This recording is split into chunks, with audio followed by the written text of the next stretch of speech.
E hoje nós temos a honra de receber essa minha amiga querida, né? Já ao longo de tantos anos, professora doutora Rosa Oliveira, que dentro de tantos afazeres acadêmicos, pessoais, espirituais, ainda tem nesse intermédio a segunda netinha. Netinha ou netinho, Rosa? Netinha. A netinha. Quarta. É a quarta, eu pensando que era a segunda. 2 meninos e 2 meninas. Que maravilha! Aqui está a animação só. Gente, então aí contigo. Um mês. Tem um mês. Não, ainda vai fazer um mês domingo. Todo mundo mora aqui pertinho. Ah, que maravilha! E ela ainda lambendo a cria, mas como sempre sendo Rosa, né? Quem conhece sabe do comprometimento da Rosa, está aqui contribuindo conosco, né? Com professores, com mestrandos e com doutorandos e com pretensos a mestrados e pretensos a doutorado, discutindo, né, sobre a pesquisa em ensino de ciências, trazendo a sua grande experiência para partilhar conosco, para nos fundamentar, nos criar novas ideias para nossas pesquisas e principalmente para os membros do grupo que estão fazendo mestrado. Aqui tem vários mestrandos, né?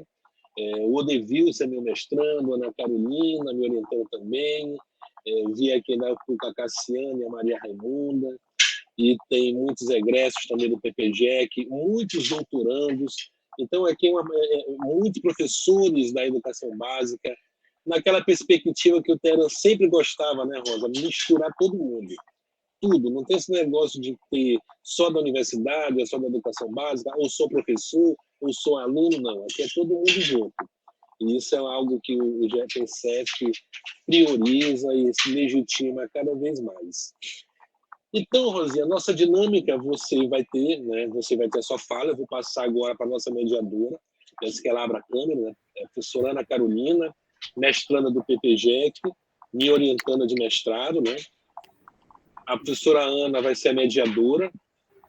Ela vai ficar aqui de olho no chat, né? Verificando as perguntas que forem acontecendo.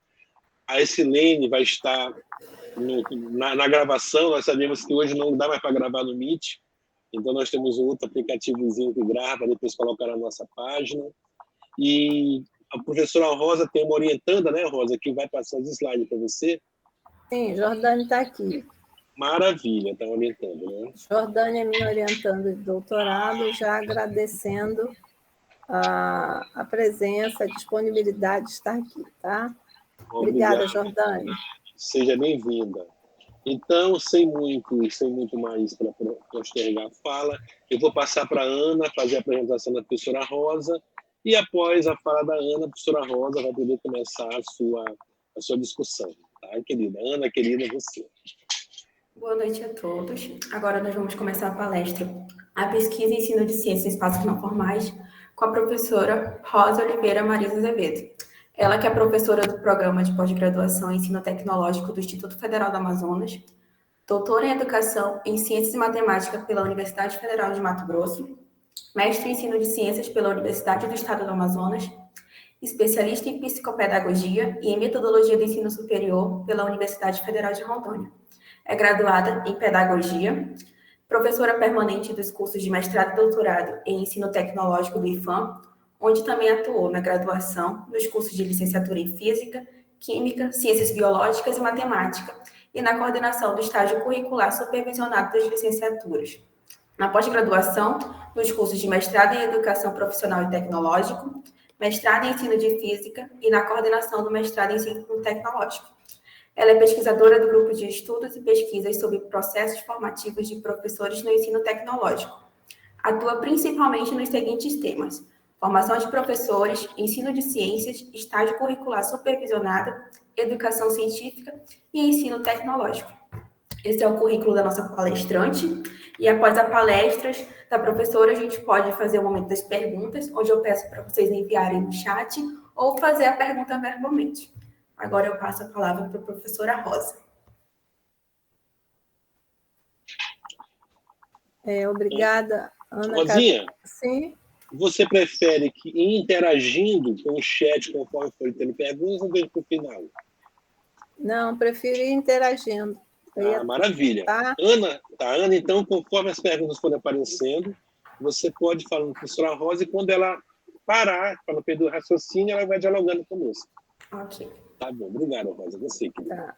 Então, assim, eu já vim falando com muito cuidado, porque quem me conhece sabe que eu sou muito emotiva, eu tenho um afeto muito grande pela UEA, e é a primeira vez que eu estou na UEA sem a presença física do professor Terão.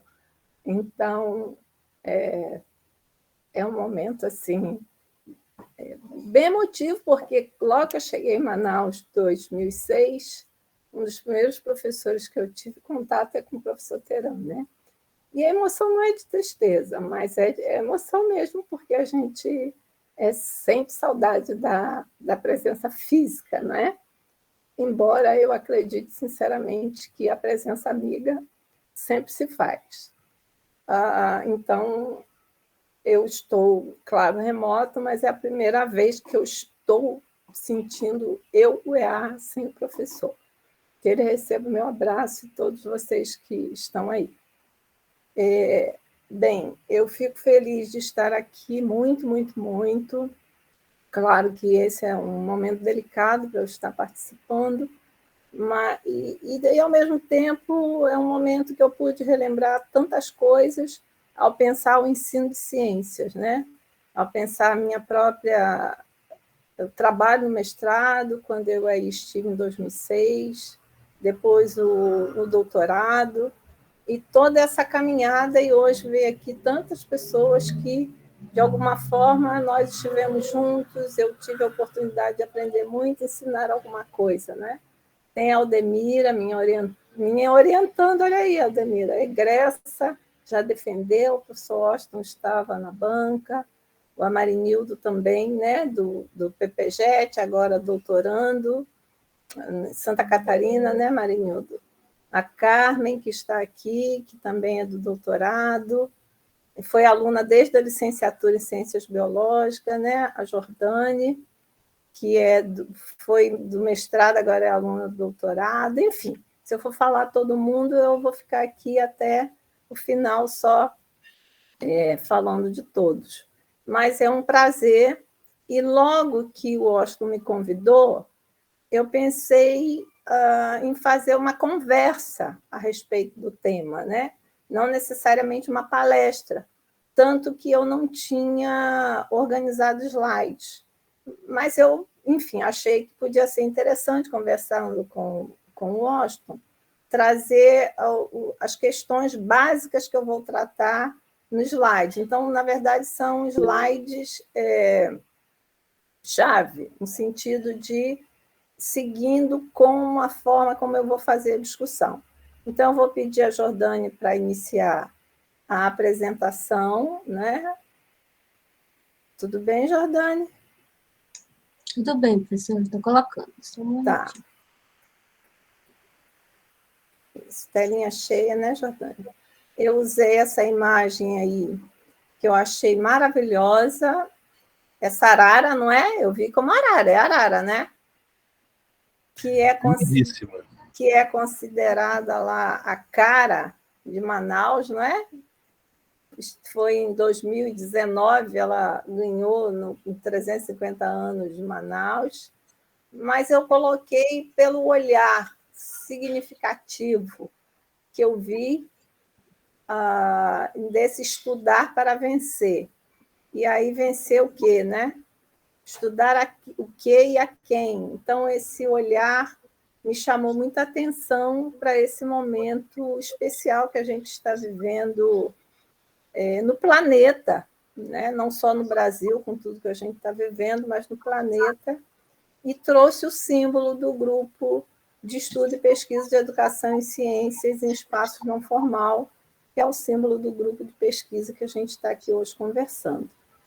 Vou usar a imagem da arara nos demais slides, né, como uma referência, e para discutir a pesquisa em ensino de ciências em espaços não formais, eu pensei em organizar uma fala trazendo alguns aspectos do ensino de ciência, dessa constituição do ensino de ciências, trazer uma discussão articulando aos espaços não formais, mas sem trazer conceituações, características desses espaços, porque esse é um trabalho já muito presente no grupo, né? O site do grupo, que é esse site que está em cima, né? espaçosnãoformais.com.br, ele tem uma vasta produção, acho que uma produção importante, já utilizada pelo Brasil todo e para além, eu imagino, para discutir espaços não formais, penso que já é uma referência, e vou trazer uma perspectiva de pesquisa em ensino de ciência em espaços não formais. Vou trazer um método, ou, dito por alguns, uma estratégia de pesquisa para espaços não formais, que penso ser fundamental para nós pensarmos as questões desse ensino. Então, eu vou justificar do porquê, dentre tantas possibilidades de pensar a pesquisa no ensino de ciências, eu trouxe essa perspectiva. Eu vou começar, pode passar, Jordânia, com 2 artigos desse poema, desse Estatuto do Homem, né, do Tiago de Mello, amazonense, que tem 13 artigos, mais dois parágrafos e tem um final. Então, são 16, eu chamaria de poemas, não é? Então, ele vai dizer para nós que fica decretado que agora vale a verdade, agora vale a vida, e de mãos dadas marcharemos todos pela vida verdadeira.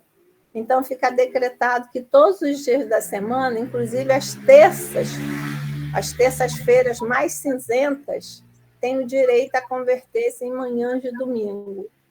Eu até espero que a terça-feira não esteja cinzenta para ninguém, né? Pode ser que esteja para alguns, né? Dificuldade de chegar até aqui, dificuldades outras, mas que a gente possa ter aqui um espaço de diálogo e que essa terça possa terminar como manhãs de domingo, né? Trazendo o sabor das manhãs, a alegria do aprendizado, e que a gente possa marchar por essa vida verdadeira, que é uma vida com sentido. Então, eu abro com esse poema, né, que é um estatuto, para que a gente já se sensibilize para essa grande questão que é discutir o ensino de ciência, e eu penso que ciências muito bem representadas nesses 2 artigos, né? E aí fica a interpretação para cada um. Pode passar, Jordânia. A gente vai levar um tempinho nesse slide que começamos a discutir para falar da pesquisa em ensino de ciência no espaço não formal, falando um pouco desse ensino de ciências no ensino fundamental, porque a minha perspectiva de discutir pesquisa em ensino de ciências em espaços não formais aqui com vocês vai ser pensando nos anos finais do ensino fundamental, do 6º ao 9º ano, porque eu preciso lidar com vocês com uma questão que faz parte dos meus trabalhos, dos meus estudos, daquilo que eu acabei me dedicando nos últimos anos do meu trabalho, e foi trabalhando ciências com os alunos da licenciatura em Física, Química, Biologia e Matemática do IFAM, em que nós tivemos a oportunidade de trabalhar e pensar essa formação de professores.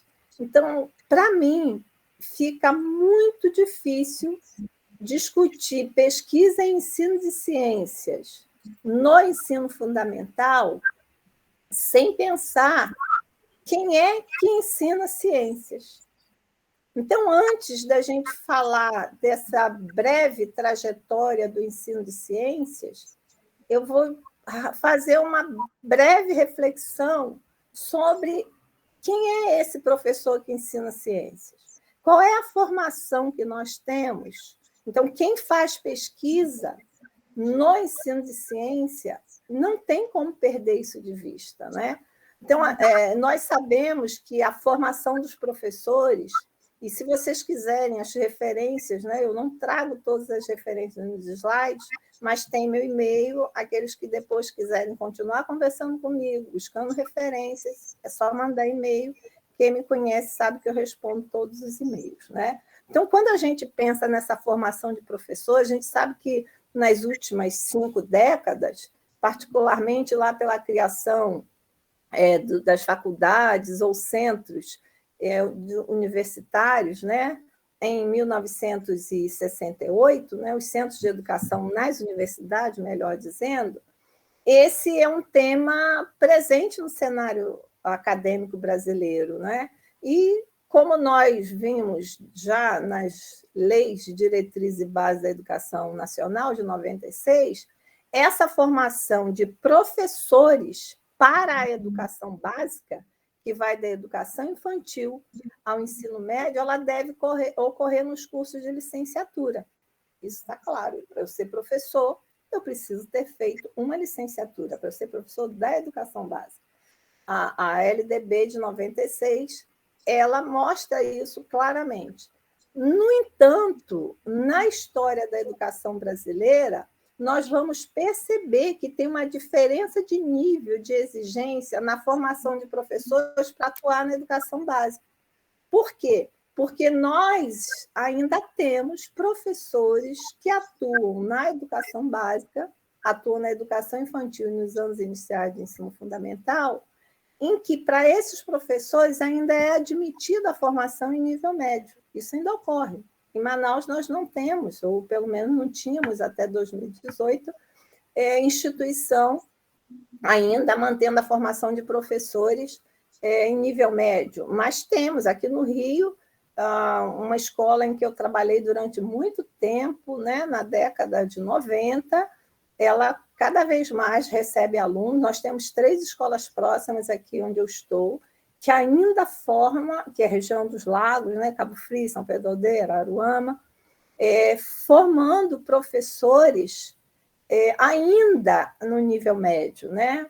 E quando a gente, então, pensa que para exercer essa profissão, nos anos finais do ensino fundamental e no ensino médio, é exigido o quê? Uma formação na área específica de atuação. Então, se eu vou ensinar matemática nos anos finais do ensino fundamental ou no ensino médio, eu preciso ser licenciado em matemática. Se eu vou ensinar física no ensino médio, química no ensino médio, eu preciso ser professor licenciado em física e em química. E para ensinar ciência nos anos iniciais, nos anos finais do ensino fundamental, qual é a licenciatura exigida?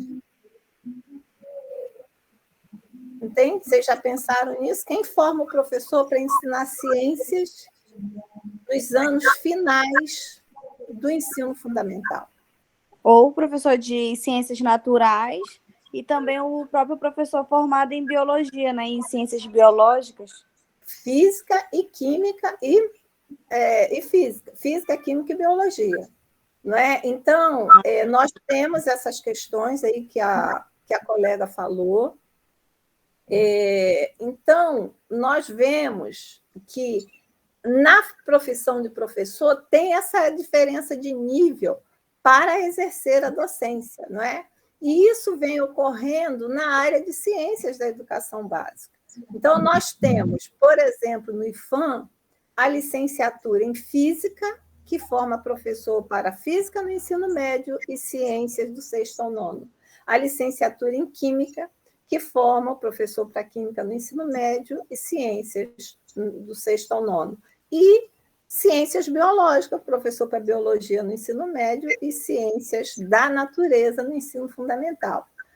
Embora esses cursos, né, e outros, nós temos outros cursos no Brasil, eu fiz uma pesquisa para ver quais são as instituições brasileiras que ofereciam cursos para essa formação de professores de ciência do 6º ao 9º, há também aquelas instituições que formam os professores exclusivamente para o 6º ao 9º.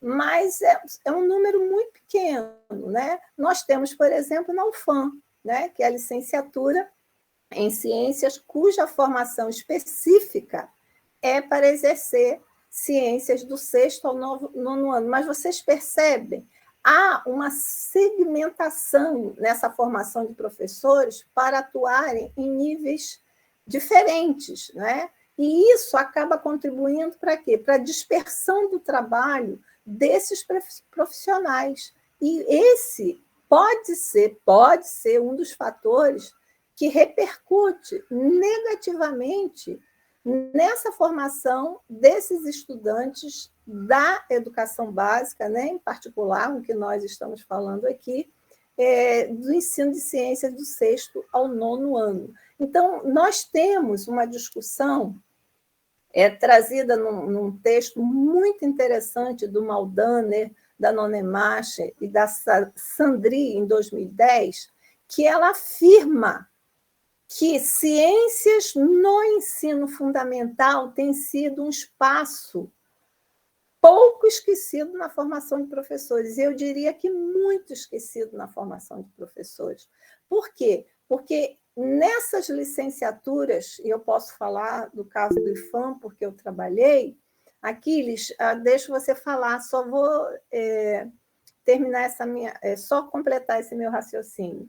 Nós formamos professores, sim, por exemplo, para física no ensino médio e para ciências no ensino fundamental do 6º ao 9º, mas que espaço essa formação de professores de ciências ela ocupa? Quais são as disciplinas, quais são as possibilidades do professor fazer? Tudo bem, Aquiles, fazer essa discussão. Então, nós sabemos que ela é mínima, né? Nós temos aqui a Carmen, que fez licenciatura em Ciências Biológicas. Então, a gente percebe que a discussão em biologia ela ocupa um espaço central. E esse professor que vai trabalhar com ciências no ensino fundamental, ele não vai ensinar biologia. Porque o que é ciências no ensino fundamental? Se deseja, é uma integração, pelo menos entre a física, a química e a biologia. A gente sabe que tem a astronomia, a geociência, mas, basicamente, não é para ensinar biologia, não é para ensinar química, não é para ensinar física, é uma integração. Isso é o ensino de ciência. Eu falo um pouco mais disso lá na frente. Então, não há como nós pensarmos nessa formação, nesse ensino de ciências, ainda mais pensando num espaço não formal, com toda a beleza, com todo o aprendizado que é possível num espaço não formal, mas com todo um conjunto de estruturas que nós vamos precisar mobilizar na escola para ir para esses espaços não formais. Então, que formação esse professor tem? Então, vocês percebem o quanto é uma questão delicada, e eu não sei se alguém gostaria de fazer alguma pergunta, falar alguma coisa a respeito disso que eu falei, se já tinham pensado nisso, vocês que estão fazendo pesquisa no ensino de ciência, porque quem é que vai fazer essa articulação desses conteúdos, que vai conduzir e tratar com as crianças dos aspectos desse aprendizado nos espaços não formais? É o professor. Como ele faz isso se não há essa possibilidade dele discutir isso na formação inicial ou sequer na formação continuada? Sim, Washington, fique à vontade. Pois é, Rosa, eu vendo você falar, né, que justamente refletindo sobre isso, e ver a Lindalva colocou aqui que nas comunidades rurais de Mirandá ainda tem professor de nível médio. Isso é corriqueiro, né, no interior do Amazonas. Tefé, que é o local onde eu trabalho na graduação, também muitos professores leigos.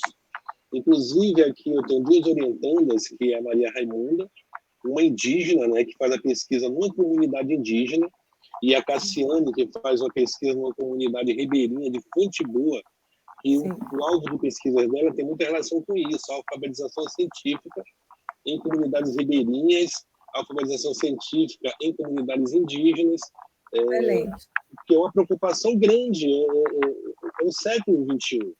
Sim. É algo que não tem se refletido, algo que nós não pensamos. E quem está ensinando sobre ensino de ciências? Né? Os professores formados no normal superior, são os pedagogos ou os professores leigos? Que a realidade, principalmente do interior do Amazonas, ainda é de muitos professores leigos. Sim. Mesmo nas cidades, vou dar um exemplo de Tefé, mesmo em Tefé, os estudantes do ensino fundamental, dos anos iniciais principalmente, muitos desses professores eles ainda estão cursando a faculdade da formação inicial. Eles ainda estão fazendo faculdade de pedagogia, de letra, de geografia, e estão atuando.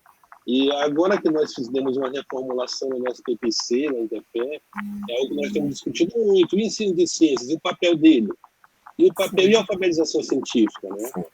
Você traz uma questão que nós ficamos muito discutindo, a parte teórica, epistemológica, metodológica, a nível de universidade, de mestrado, de doutorado, mas e lá na ponta, como está? Então, cabe refletir, eu particularmente fiquei pensando nisso agora, e tem muita relação com o que a Cassiane e a Maria Raimunda vão agora até sair para a coleta de dados na próxima semana. Fica pensando sobre isso, e a formação desses professores, como está. Sim, sem dúvida. Mas sim, porque como é que eu vou trabalhar a educação científica, a alfabetização científica dos alunos, né? E esse foi um conceito central da minha tese, lá em 2000, eu iniciei em 2010, como é que eu vou trabalhar, promover, incentivar, mobilizar nos alunos situações para o desenvolvimento dessa alfabetização científica, se eu, professor, como é que está a minha alfabetização científica? Eu vou para um espaço não formal com os alunos, eu vou para o bosque, e chegar lá eu vou encontrando as árvores, enfim, tudo que eu vou encontrando, como é que eu lido com isso com as crianças? Que planejamento eu tenho para isso? Então, eu chamo a atenção da necessidade de quem pesquisa o ensino de ciência pensar nessas questões sociais, culturais, que estão nessa formação desses professores que ensinam ciência. O espaço que nós temos de discussão e de formação para esses professores, mesmo nas formações continuadas que nós temos, quais são os espaços que nós temos para discutir o ensino de ciência. E aí nós vamos chegando, como está no slide, nessa de ciência no ensino fundamental, que é muito novo. Né? Então, quando eu penso, para que eu ensino ciências? Né? A gente vai encontrar lá na BNCC, e aí, embora todas as críticas que nós possamos ter à BNCC, é um documento que está oficial, e criticando ou não, com notinha de rodapé ou não na nossa pesquisa, ela se faz importante de ser situada, porque quem trabalha na rede oficial de ensino não tem como dizer, olha, eu não vou me guiar por aqui, porque todas as questões de avaliação dos alunos estão focadas nisso. Então, por mais que eu possa ampliar, por mais que eu possa ir além do que está nessa BNCC de proposta, ela não tem como ser desconsiderada. Né? Na BNCC, ela vai colocar, né, 2017, que quando eu penso no ensino de ciência, esse ensino de ciência ele vai envolver aprendizagens que possibilitam aos alunos um conhecimento a respeito de si mesmo. Não é só o ensino de ciência que promove isso, claro que não. Né? O ensino de história pode possibilitar isso, de geografia pode possibilitar isso, mas, por excelência, o ensino de ciência ele vai envolver aprendizagem que possibilite os alunos ao conhecimento de si mesmo. Esse é um espaço que é prioritário, digamos, do ensino de ciência, né? Eu não estou querendo colocar o ensino de ciência numa caixinha, até porque eu defendo o quanto eu posso ensinar a língua portuguesa no ensino de ciência e quanto eu posso ensinar ciência na língua portuguesa. Mas usando a área, né, o campo específico de trabalho no ensino de ciência, o quanto o ensino de ciência permite com que a gente olhe para nós, que a gente se conheça, e não estou necessariamente falando do conteúdo do corpo humano, mas que fosse. É lá que nós temos detalhado esse estudo, né, para além de outros. Então, esse ensino ele vai permitir ele se conhecer a respeito de si mesmo, a diversidade dos processos de evolução e manutenção da vida, do mundo material, do nosso planeta, do sistema solar, do universo, e da aplicação desses conhecimentos científicos nas várias esferas da vida humana. Então, é um estudo, é uma área que é central na formação humana e integral dos alunos, né? E eu gosto muito quando o Cachapuz, o Praia e o Jorge, num artigo lá em 2004, eles dizem que, para eu pensar uma orientação para esse ensino de ciência, eu vou precisar, olha lá, ter uma clareza do que é uma educação científica. E será que eu, professora de ciência, tenho essa clareza do que eu quero dessa educação científica? E o que é essa educação científica? Então, é um diálogo entre as diferentes áreas. Então, o que eles dizem para nós? Que, ao ensinar ciência, eu preciso estabelecer esse diálogo entre as diferentes áreas. Então, em particular, eu, professora de ciências do ensino fundamental, preciso articular e estabelecer um diálogo com a física, com a química e com a biologia. Vamos focar pelo menos nesses três. Entende? Então, por isso eu digo, a formação do aluno da licenciatura em física, será que quando ele for trabalhar ciências do 6º ao 9º, ele consegue dialogar com a biologia e a química? Então, essa é uma questão que nós precisamos pensar em alternativas. Fabrícia está dizendo, do 1º ao 5º ano, quem ministra é o professor. Sim, o 1º ao 5º ano é o professor formado, né, licenciado em pedagogia. Tanto que a gente não fala que aí vocês que estão fazendo pesquisa no ensino de ciência precisam ser cuidadosos com isso, né? Eu não digo professor de ciências do 1º ao 5º ano, eu digo professor que ensina ciências, tá? Eu não digo professor de matemática do 1º ao 5º ano, eu digo professor que ensina matemática. Então, professor de ciência é o professor que tem uma licença, uma licenciatura para ser professor de ciência. E isso é obtido nos cursos de física, química, biologia e nos cursos específicos para ensino de ciências, né? Embora eles possam ter outras nomenclaturas, porque a nomenclatura das licenciaturas elas mudaram muito ao longo do tempo, assim como o próprio ensino de ciência. Até 2017, a gente dizia, olha, ensino de ciência, agora ciências da natureza, né? Do 1º ao 9º ano.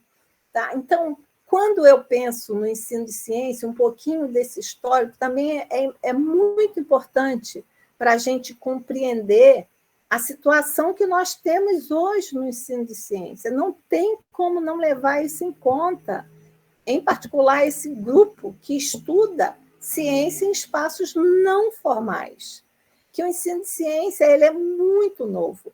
Nós vamos encontrar lá em Pernambuco, em 1985, é uma referência importantíssima, eu tenho essa obra, para quem estuda o ensino de ciência, é um clássico, não é?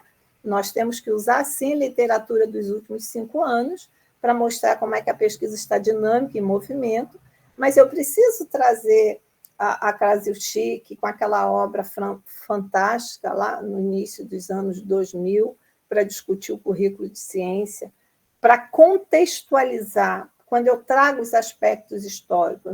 Não há porquê hoje, quando eu faço a pesquisa em ensino de ciência, eu me referi ao PCN. O PCN foi refogado, nós temos uma BNCC. Mas se eu estou discutindo o processo histórico, eu vou precisar trazer, que é o que eu estou fazendo rapidamente aqui para vocês. Então, a Pernambuco ela vai dizer que essa preocupação com o ensino de ciência ela começa a surgir no Brasil entre 1894 e 1920, quando se iniciam as pressões por uma escola, à época chamada escola primária. Então, até 1961, até a promulgação da Lei 4.024 de 1961, o ensino de ciência ele era oferecido apenas nas últimas 2 séries do curso ginasial, digamos. Eram oferecidos só na 7ª e 8ª série. Não sei se tem ninguém aí da época do ginásio, meu Deus, acho que não, só eu mesmo. Então, nas 2 últimas. E essa lei, a Lei 4.024 de 61, ela amplia essa participação do currículo obrigatório, tornando as ciências obrigatória desde a primeira série. Então, a partir da Lei 4.024 de 61, a gente passa a ter ciências de 5ª a 8ª série. Olha lá. E somente em 1971, com a Lei 5.692 de 71, que ela se estende para as 8 séries, no caso agora as 9 séries, que são os 9 anos do ensino fundamental. Então, 50 e poucos anos, 1970, não, mais, Quantos anos aí? Tem alguém aí que faça a conta rápida, de 70 para 2022, nós temos 70 anos. 52 anos, 52. Então, é muito tempo.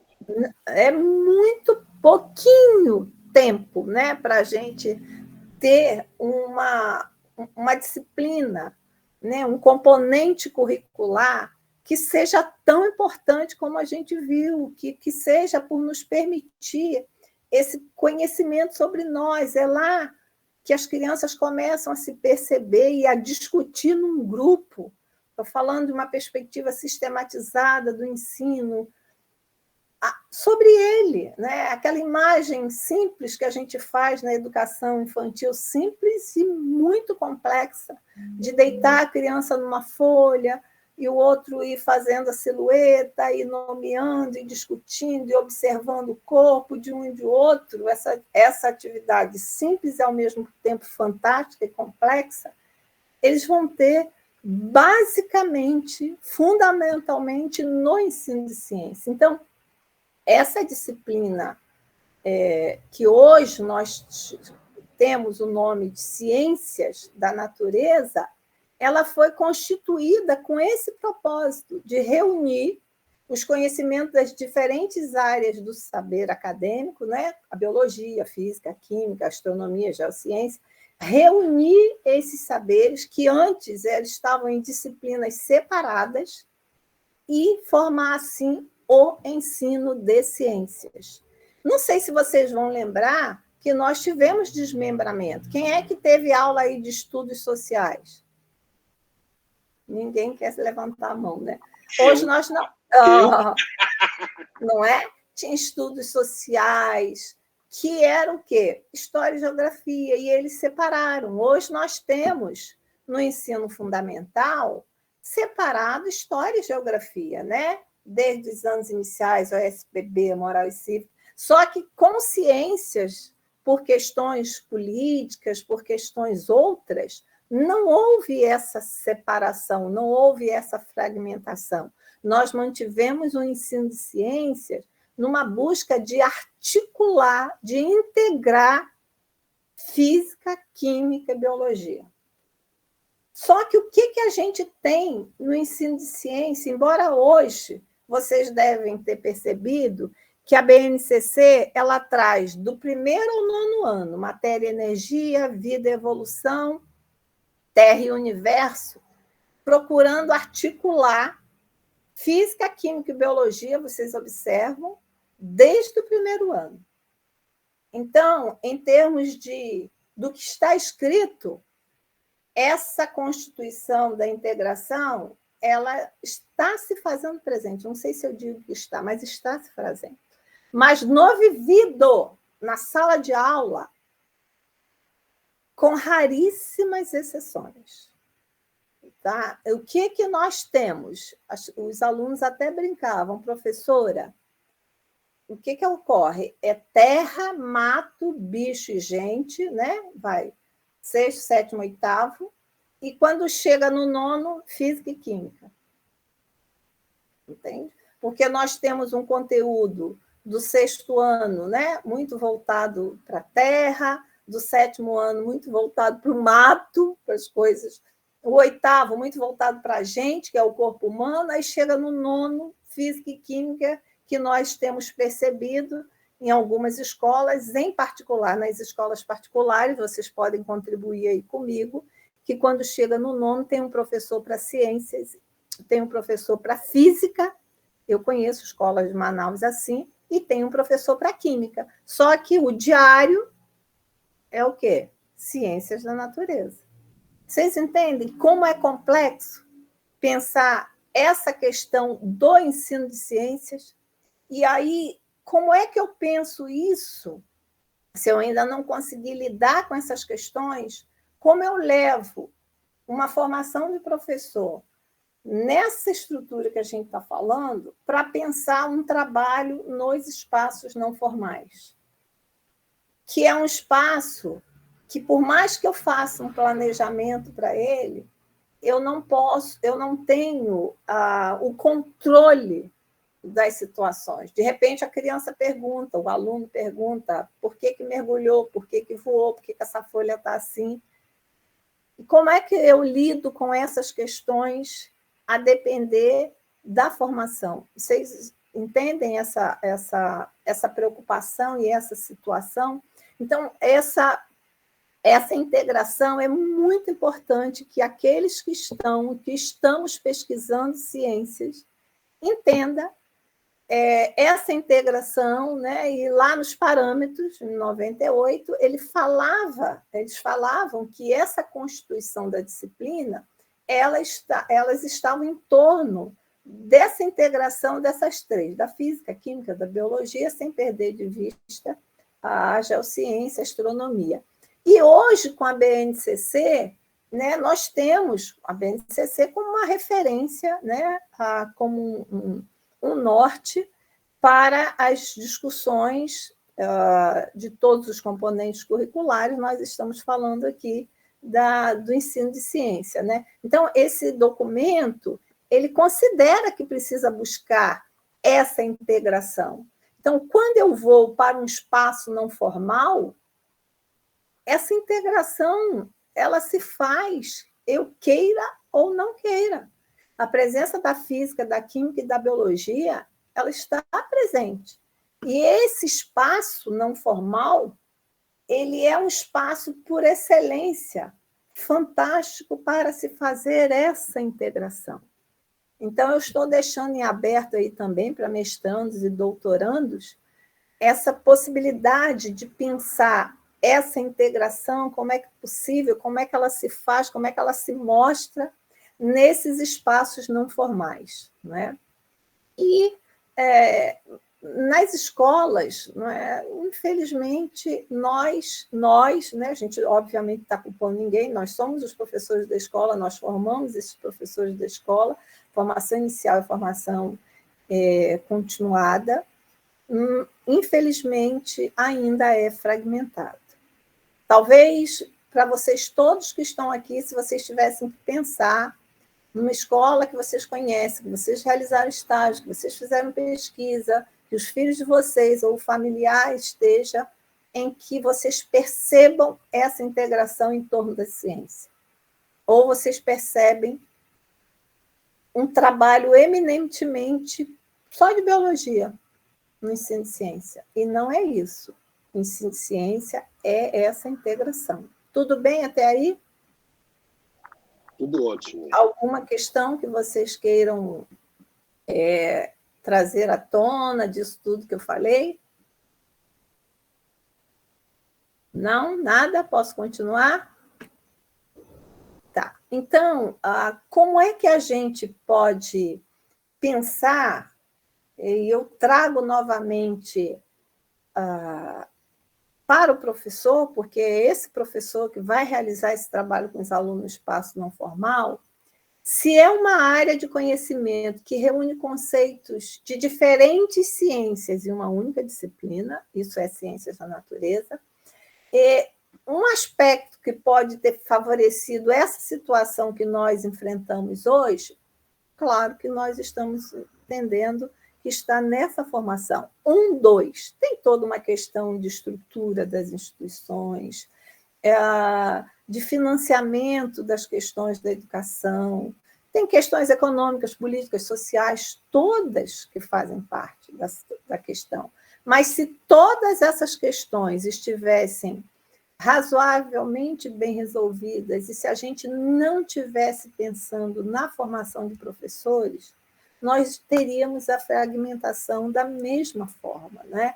Então, Fourré, que é um autor fundamental para a gente discutir ciências, ele vai mostrar para nós, né, isso que eu estou dizendo, que um aspecto que pode ter favorecido a essa fragmentação é a formação, que ainda está centrado muito mais nas técnicas do que no fazer docente. Muito mais na técnica de ensinar do que no fazer docente. E não há técnica que resista a um espaço não formal. Vocês que estão lá diariamente fazendo pesquisa podem dizer. Óbvio que eu preciso de planejamento, mas a qualidade principal de todo planejamento é ser flexível.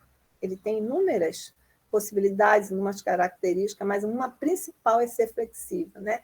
Então, quando a gente pensa do quanto é fundamental pensar nesse fazer docente, nós vamos pensar, mas o que é esse fazer docente? O que é esse trabalho docente? Eu gosto muito de Tardif e Lessard, 2009, que são 2 autores que discutem formação de professores, quando ele vai dizer que a docência, ou o trabalho docente, é uma forma particular de trabalho sobre o humano. Ou seja, é uma atividade em que o trabalhador, o professor, dedica ao seu objeto de trabalho. Quem é o objeto de trabalho? É justamente outro ser humano, no modo mais fundamental dessa interação. Então, é um contato entre humanos. Então, essa formação, ela precisa ter esse olhar quando eu penso nesse ensinar ciência, né? Então, quando a gente busca problematizar esse ensino de ciência no ensino fundamental, eu não tenho como perder de vista essa reflexão da formação de professores, seja a formação inicial, seja a formação contínua, porque é basilar, já que é o professor que vai promover esse ensino, né? Então, se nós considerarmos, por exemplo, eu entrar na discussão um pouco mais dos espaços não formais, que o ensino de ciência, vamos lá, está lá na BNCC isso que eu vou colocar. Ela vai dizer para nós que nos anos iniciais, as características dos seres vivos, elas são trabalhadas, em particular, pelas ideias de representação, de disposições emocionais e afetivas que os alunos trazem para a escola. Então, esses saberes dos alunos, eles vão se organizando a partir de observações orientadas. E que espaço ele tem, por excelência, para essa observação orientada? É a TV na sala de aula? É as imagens do livro? Claro que são estratégias que contribuem, mas, por excelência, é o espaço não formal, né? Então, como é que essas disposições, essas representações, elas se fazem? Esse também é uma possibilidade importante de pesquisa nesse espaço não formal, né? Então, esses alunos vão sendo organizados em torno dessas observações. Lá nos anos finais, do 6º ao 9º, eles começam a perceber a relação, o reconhecimento das relações que ocorrem na natureza.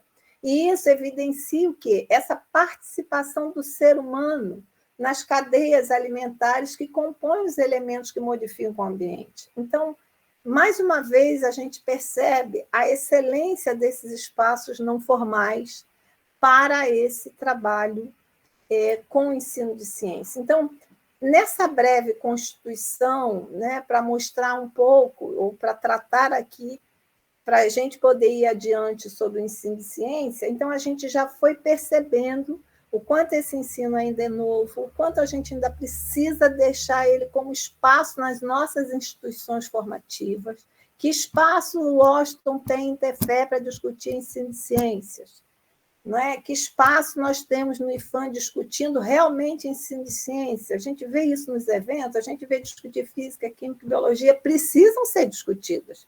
Mas qual o espaço que eu tenho para discutir? É ensino de ciências.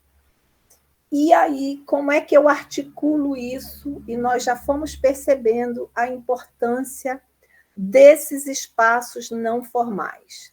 Deixa eu ver que a Silene está falando assim. Professora, tá, eu não consegui ler o que a Silene colocou.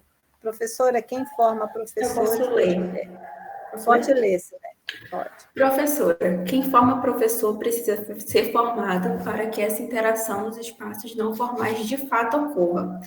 Temos agora a BNCC, formação, e apesar de toda a polêmica em torno do documento, se discute justamente isso, dar mais prática na formação docente, e seria importante iniciar isso logo nos primeiros anos das graduações. Sim, nós temos uma grande, Silene, acabei de fazer essa análise lá com os alunos do doutorado, nessa BNC formação, que é triste, viu? Eu lembro lá do poema do Tiago de Mello, que isso faz com que a terça-feira se torne uma tarde cinzenta, que é pensar numa formação técnica, que é pensar numa formação que eu vou ensinar para... Eu não estou pensando numa formação de humano para humano, mas é uma formação que eu vou ensinar para conteúdos. Então, isso pode estar no documento. Mas eu tenho a certeza, pelos contatos que tenho, pelas aproximações que eu tenho, que, embora isso esteja lá no documento, que o professor Washington não consegue ser esse professor, entende? Então, para além do documento, nós temos, ao contrário, documentos, e aí é Nova que nos diz isso, né? Posso depois ver a obra para vocês. E tem também lá, eu trouxe essa fala lá no meu texto da tese, que ele diz que nós avançamos muito, muito, muito no campo teórico da formação de professores, eu diria que do ensino. Na formação de professores, especificamente da década de 90 para cá, mas nós avançamos muito nas pesquisas, nas discussões, nas propostas para formar professores. Mas no plano do vivido, não. Nós avançamos muito nos discursos, mas ainda não conseguimos ter um avanço similar ao próximo nas práticas. Está bem, isso é até natural, mas a gente precisa se aproximar desses discursos. No caso da BNCC, se afastar desses discursos e pensar numa formação humana para humano, uma formação humana integral. Preciso aprender os conteúdos? Sim. Um livro do Gil Pérez, Ensinar Ciências, um livrinho antigo, amarelo, eu tenho ele, é um livro fantástico. Ele mostra que, dentre as necessidades formativas do professor, conhecer o conteúdo é básico. Então, eu preciso, sim, conhecer os conteúdos. Mas só conhecer o conteúdo não basta numa sala com 40 alunos. Então, é complexo discutir a formação de professores. É complexa discutir essa formação para pensar no ensino de ciência. Por isso, a gente precisa ter esse olhar atento nas nossas pesquisas, que não dá para abarcar o mundo, não é? A gente precisa ver qual é a especificidade dessa pesquisa para que a gente possa ter um olhar muito atento e poder avançar. Então, nós percebendo, pode passar o slide, Jordânia, essa importância que tem o ensino de ciência e as potencialidades que tem os espaços não formais, eu trouxe uma visão de espaços não formais do próprio grupo de pesquisa de educação em ciência e espaços não formais, esse grupo aqui, que está lá no site, que diz assim: os espaços não formais são fontes de diversidade de conteúdos da educação em ciências, nas formas da educação formal, informal e não formal. Desta forma, é importante conhecer esses espaços, estudar as possibilidades didáticas de integração destas formas de educação. Então, eu não vou ampliar aqui uma discussão sobre espaços não formais, porque penso que o grupo e vocês já estão fazendo essa discussão. Eu vi 2 artigos muito interessantes de professores da UEA, inclusive do professor Saulo, fazendo um mapeamento dessas estratégias de pesquisa para o ensino de ciência. Não lembro se foi no professor Saulo ou outro. Tem um livro, né, ainda organizado pelo professor Teran, que mostra as potencialidades desses espaços não formais. E nós temos essa obra aqui, ó, que vocês devem conhecer, que, para mim, ela é uma referência importantíssima para tratar dos espaços não formais, que é a pesquisa de Sônia Cláudia. Uma das primeiras, eu acho que foi a primeira pesquisa que nós tivemos no mestrado da UEA, que discutisse espaços não formais. Lembro a época da dificuldade de referenciais, tanto que na dissertação dela ela não chama de referencial teórico, mas um quadro teórico. Então, esse aqui é o produto educacional da pesquisa de Sônia Cláudia, que é o uso de espaços não formais como estratégia para o ensino de ciência. Então, ela coloca aqui as potencialidades desses espaços não formais, as potencialidades do Bosque da Ciência, as potencialidades do Parque Mindu, as potencialidades do... Deixa eu olhar aqui. Ela vai trazendo... Em termos do Bosque da Ciência, então é fantástico. Ela mostra o que tem, como trabalhar com as trilhas, com os tanques, com os viveiros das ariranhas, o condomínio das abelhas, a Casa da Ciência, a Ilha da Tanimbuca, a trilha suspensa, o Recanto dos Inajás, o Abraço da Morte, o Lago Amazônico, o Viveiro de Jacarés, o Jardim Botânico, a Fauna Livre. Então, cada um desses aspectos, eu vou chamar assim, é uma pesquisa. Eu não vou para pesquisar em tudo, nos tanques do peixe-boi, no viveiro das ariranhas, no condomínio das abelhas, mas eu poderia fazer uma pesquisa no espaço não formal, né? Falando de pesquisa, porque esse é o interesse do grupo aqui, focando nesse condomínio das abelhas. O que ele oferece? Quais são as possibilidades de pesquisa que eu tenho? Então, esses espaços não formais que nós temos, em particular em Manaus, né, como nós estamos considerando, no Amazonas, eles são potencialmente propiciadores dessa alfabetização científica, né, que é uma das finalidades do ensino de ciência. O ensino de ciência não é só isso. Eu gosto também do trabalho do Pim e da Rocha, de 2017, quando eles vão falar que esses espaços não formais são espaços educativos. Eles representam instâncias difusoras de conhecimento, são catalisadores de motivação e interesse. Olha que fantástico, tanto para alunos quanto para professores. Então, esses espaços eles têm se constituído como importantes aliados dos professores.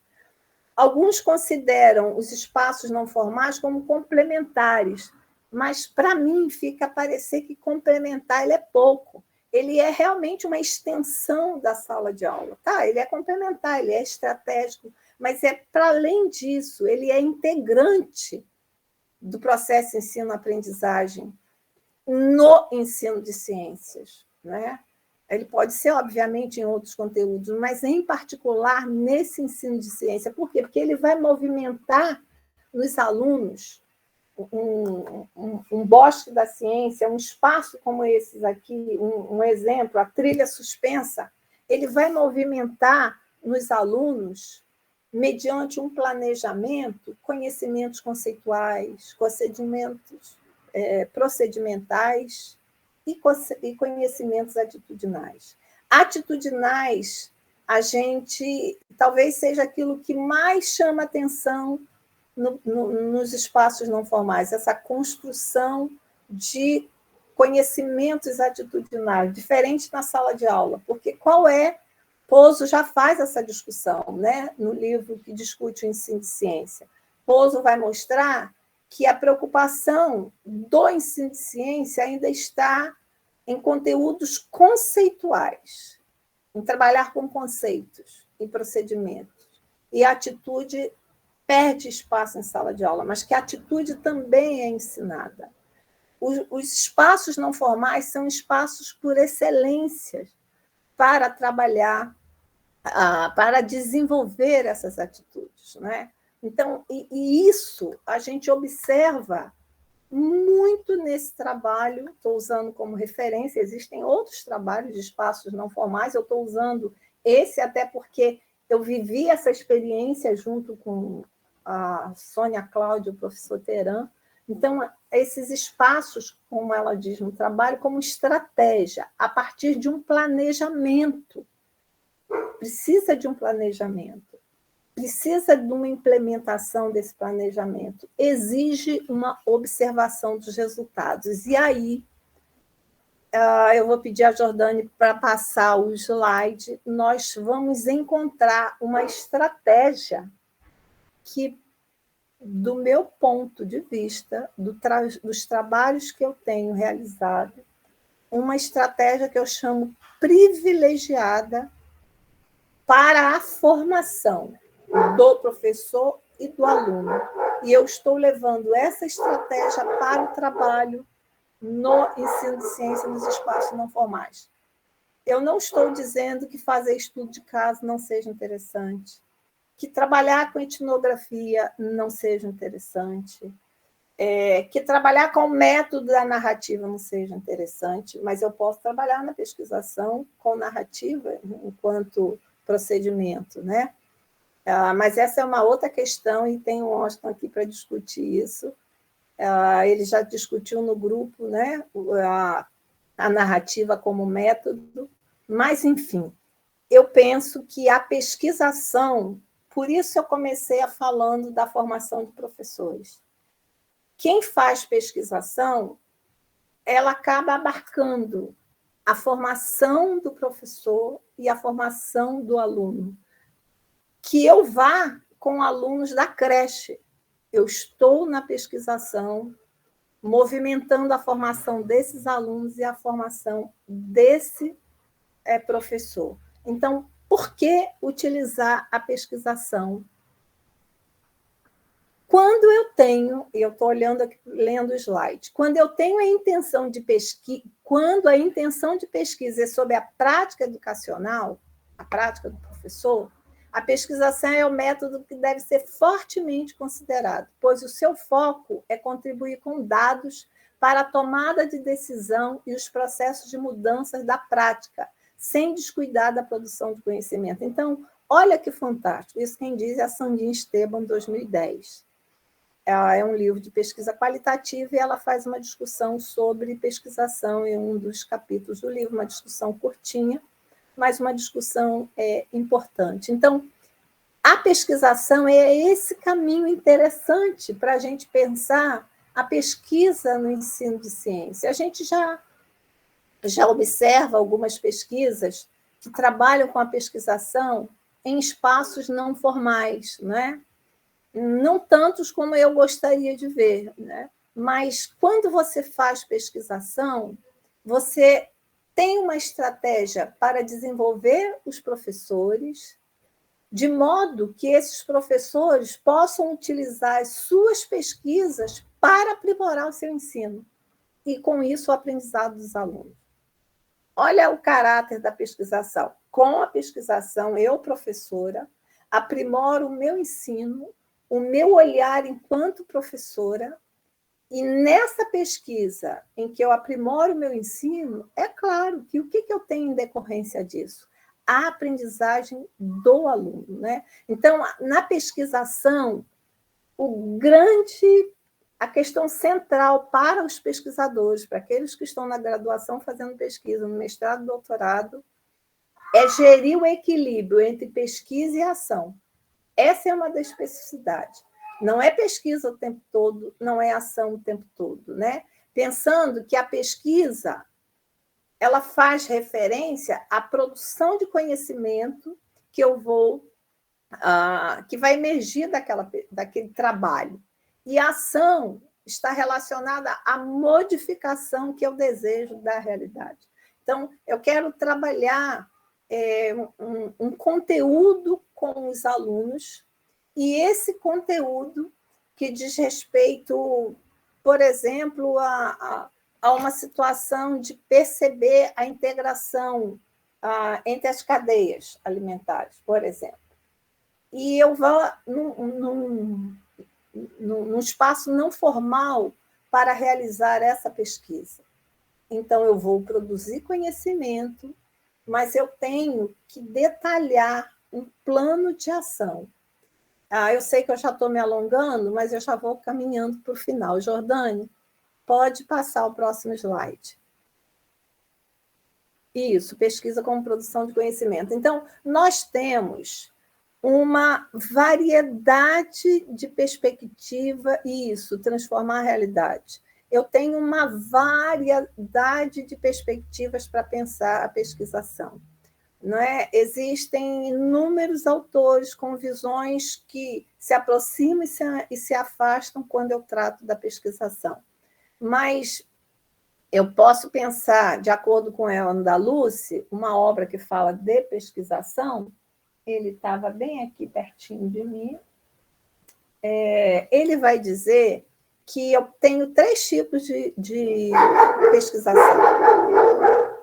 Tá? É uma pesquisação que é uma ação programada pelos pesquisadores. Então, veja bem, eu posso, na pesquisação, elaborar um plano. Ai, gente, os cachorros resolveram fazer festa disso, não tenho controle sobre eles. Não dá. Eu posso fechar a janela um pouquinho, peraí.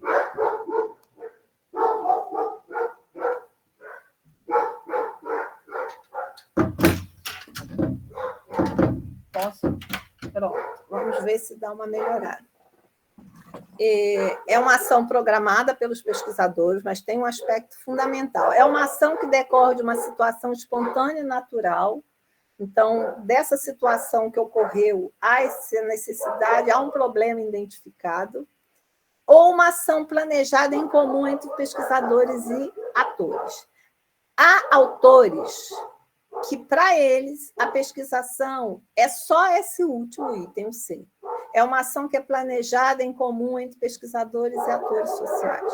Mas aí o Andalucí vem nos dizer que não, eu posso programar, sim, uma ação e desenvolver. Só tem uma questão. Se eu vou programar isso com crianças, eu faço um planejamento, eu, pesquisadora, estou no mestrado, vou numa escola, se eu não sou professora e vou desenvolver a pesquisa com a minha própria turma, se vou é fantástico, mas se não vou numa escola, como fez a própria professora nessa pesquisa, trabalho junto com o professor, essa professora e esses alunos, crianças do 6º ao 9º ano que nós estamos tratando, eles precisam conhecer dessa ideia da pesquisa. E isso está aqui, presente na obra, nesse produto educacional em que o planejamento é discutido com os alunos antes de ir para esse espaço não formal. Eles vão com um olhar sobre aquilo que eles vão realizar. Então, eles não vão com a perspectiva de que vão passear. Tá bem, essa pode ser uma perspectiva muito interessante, eu não estou dizendo quanto é ela, mas eu estou falando na perspectiva de ensino, em que há um planejamento, como diz lá o Paul Rister, uma obra, um texto interessante que vocês encontram facilmente aí no Google, é só colocar Paul Rister, o que é ensinar. Então, ele vai nos mostrar, dentre as várias perspectivas que ele coloca, que é uma ação, sim, planejada com intenção de. No caso do ensino de ciência, é uma ação planejada para ensinar ciência, que meu foco esteja na educação científica desses alunos. Pode passar, Jordânia.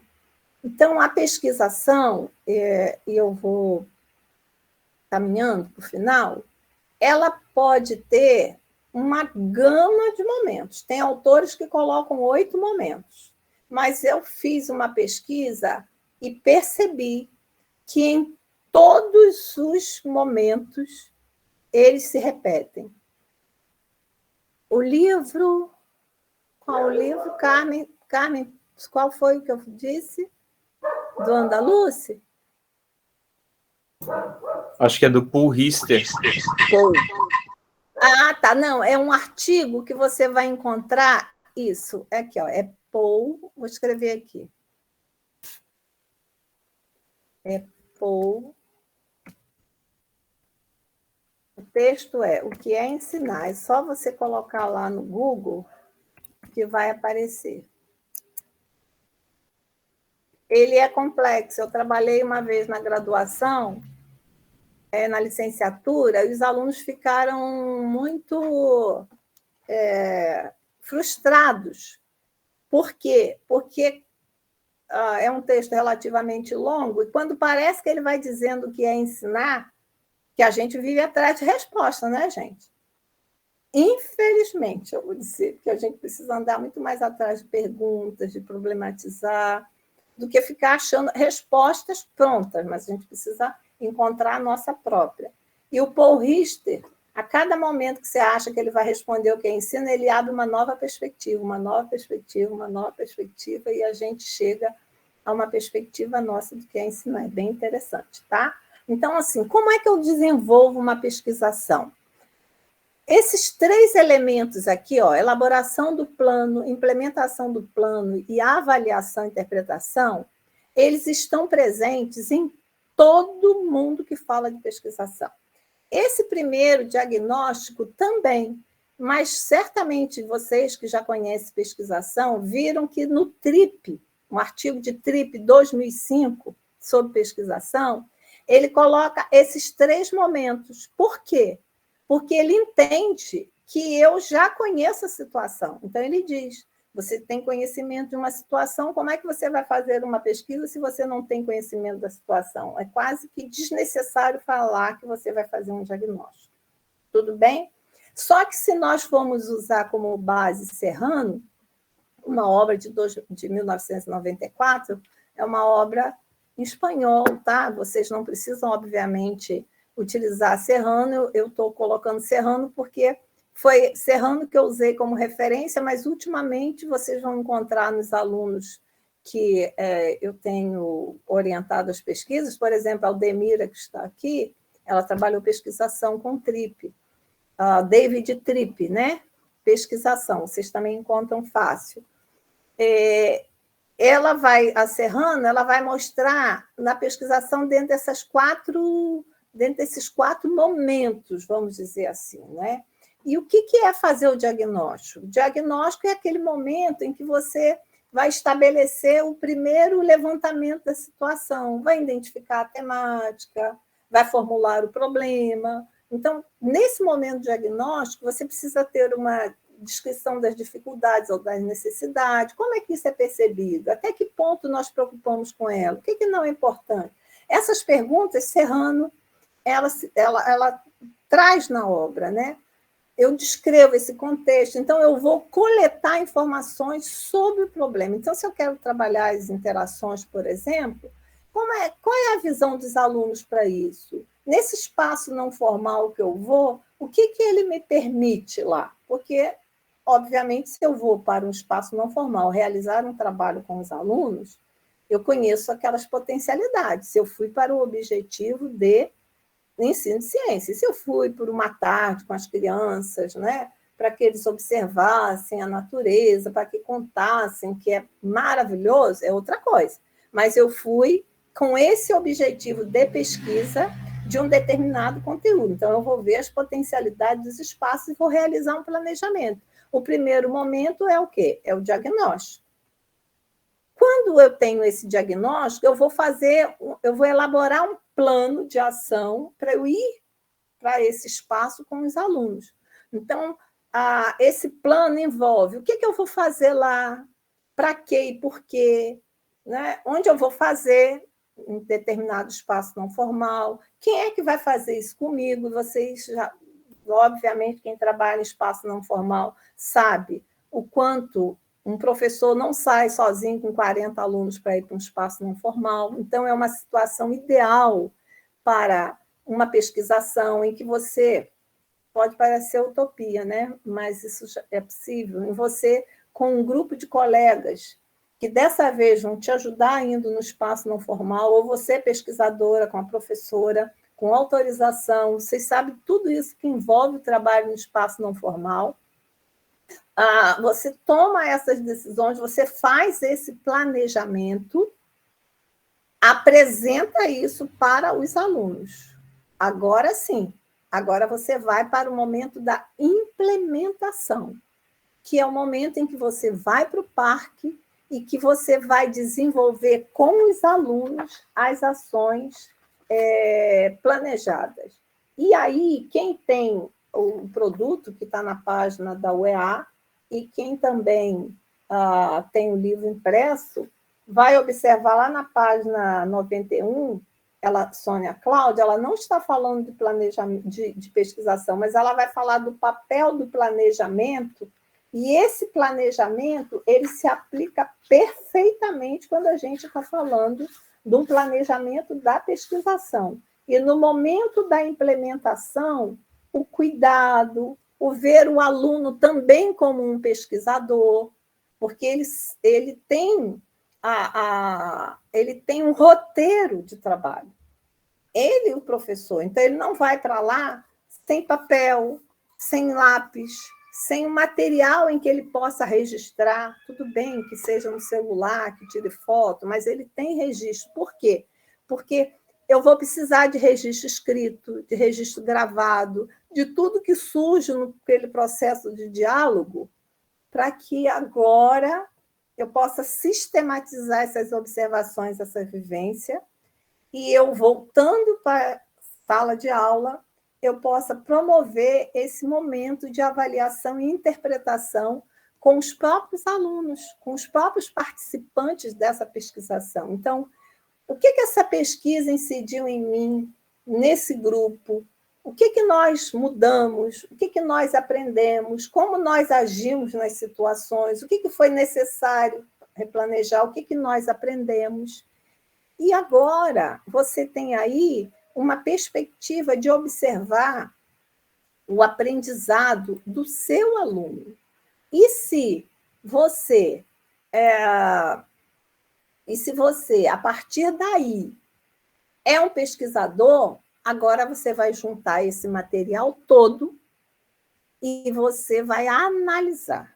Aí já é outro ponto. Você vai ver uma perspectiva de análise, você vai trabalhar com análise de conteúdo, com ATD, análise de discurso, vai trabalhar com a espiral de análise do Kreiser. Qual é a possibilidade de análise? Então, agora, já é um momento solitário que a Andaluce diz que todo pesquisador tem, né? Se você é professor, você parou nesse momento, avaliou, interpretou com os alunos, mas se você é um professor que quer conhecer o resultado da sua pesquisa, você vai publicar um artigo, você também vai ter esse momento de voltar, de analisar. E aí, não dá tempo de eu falar aqui, mas o Tripp diz muito bem, como é que eu registro a pesquisação.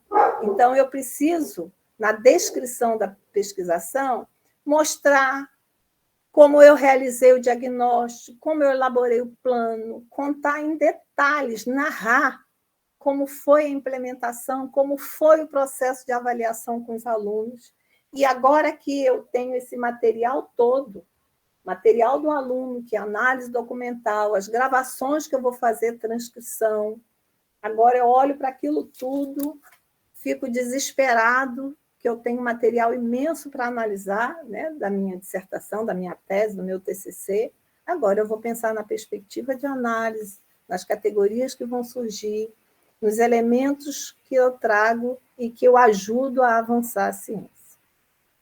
Alguma pergunta? Porque eu estou fechando.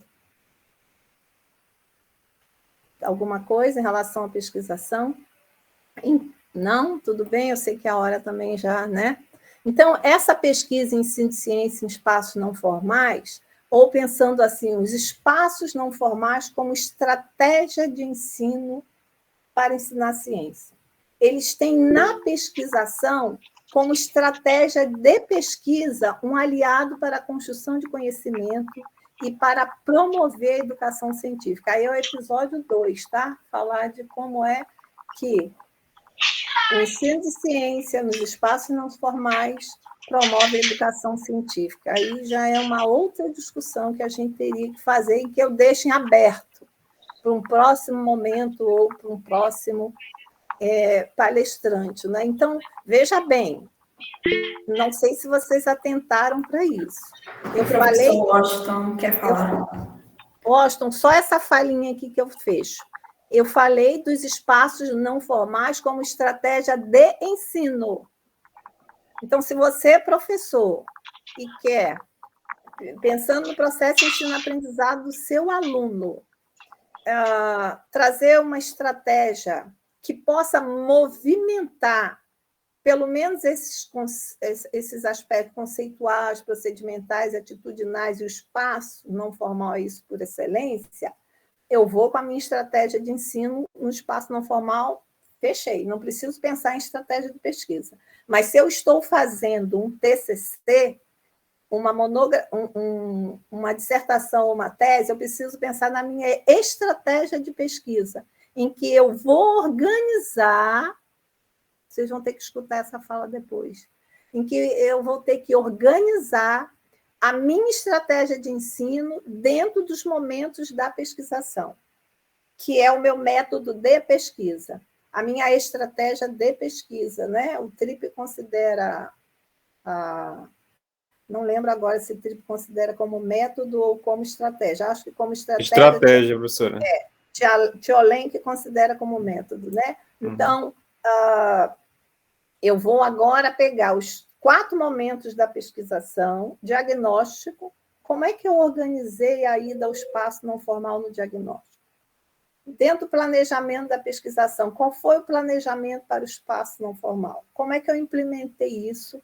E agora, como eu avaliei? Então, eu organizo a estratégia de ensino dentro da estratégia de pesquisa. E, assim, o ensino de ciência ele tem, nos espaços não formais, um espaço privilegiado para o aprendizado, que dificilmente outro espaço vai oferecer.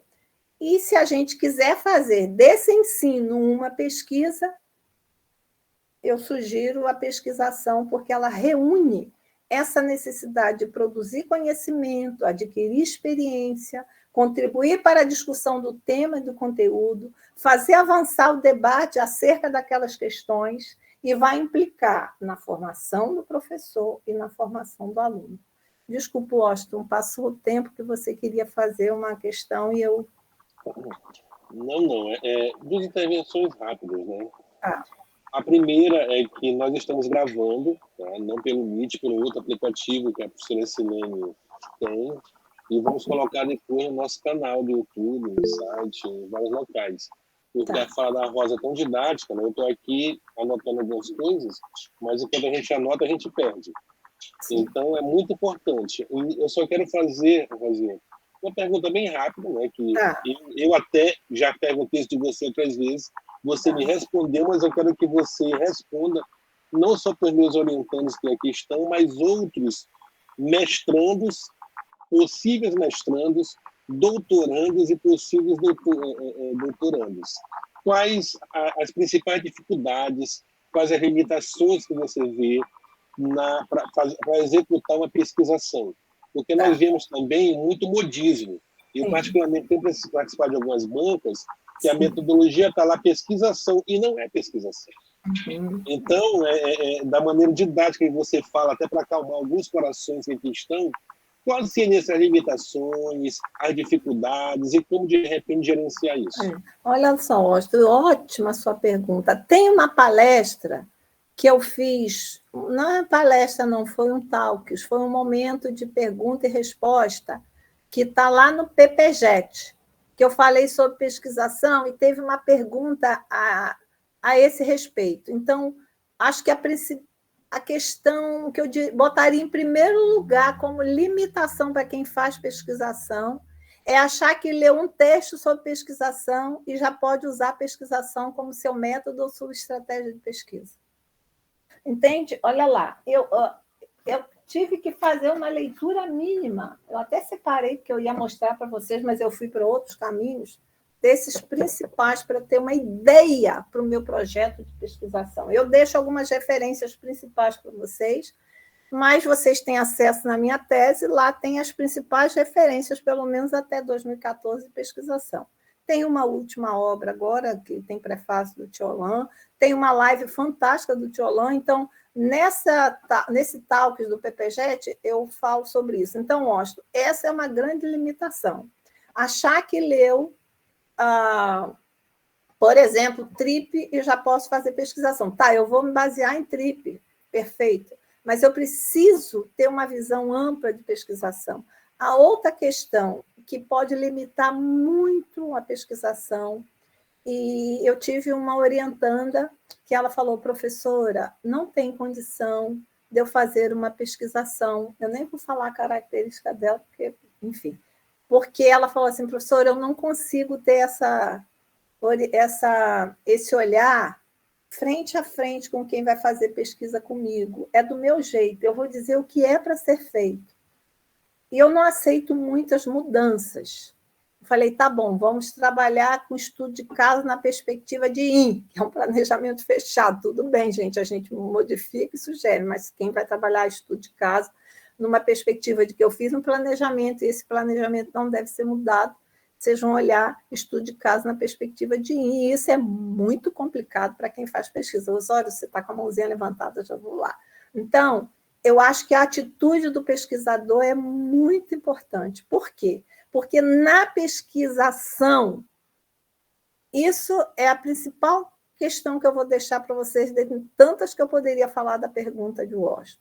É uma pesquisa com os participantes, não é sobre eles. Então, eu fiz um diagnóstico lindo, elaborei um plano lindo, vou lá, implemento, os alunos participam, vão para o parque, mas eles não se envolvem daquilo, não sabem do que eu estou falando, eu não avalio com eles, pensando em que eles olhem para o próprio aprendizado. Então, é óbvio que eu falo numa perspectiva de pesquisação, trabalhando com alunos dos cursos de licenciatura, trabalhando numa formação de professores, mas eu posso fazer pesquisação desde a creche. Eu vou falar do planejamento na linguagem daquelas crianças. Eu vou falar daquele planejamento e isso, a obra da Sônia Cláudia é fantástica para mostrar isso. Tá? Então, Austin, eu acho que essas duas são as principais.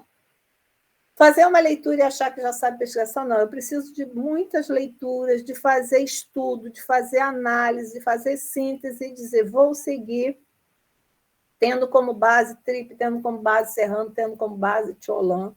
Lembrando que Tiolan, ele diz, olha, aquele livrinho que eu escrevi em 2003, eu já avancei, hein, gente? Quem for utilizar, utilize a edição de 2011, porque eu já mostro lá algumas possibilidades, porque a pesquisação ela movimenta, né? Tanto que ela não está focada em uma única perspectiva filosófica, né? Ela nasceu dialética, aí o André Morrão vai dizer para a gente que ela ganha um braço fenomenológico. Então, são questões que quem faz pesquisa, em particular no mestrado e doutorado, precisa estar atento. Tá, Washington, acho que a Marinilda, você quer fazer uma questão, né? Eu quero fazer uma pergunta, e até aproveitando também, né, professora, a senhora esteve na minha banca, né, do mestrado, e acompanhou também o desenvolvimento do trabalho, né, e foi realmente um grande desafio trabalhar com a pesquisação, e eu acho que foi mais ou menos esse percurso que eu fiz, né. Sim. Primeiro, muita leitura, né, eu acho que foi mais ou menos um ano de autoformação, vamos assim dizer, para entender, né, a metodologia, entender essas diferentes perspectivas, porque até dentro do campo do ensino a gente vai encontrar diferentes perspectivas, e eu, como venho da área da comunicação, então a pesquisação na comunicação tem uma compreensão, dentro da psicologia tem uma outra compreensão, então foi muito difícil nesse processo essa própria autoformação. E depois, na perspectiva da pesquisa, alguns desafios que surgiram, né, nesse trabalho que a gente desenvolveu.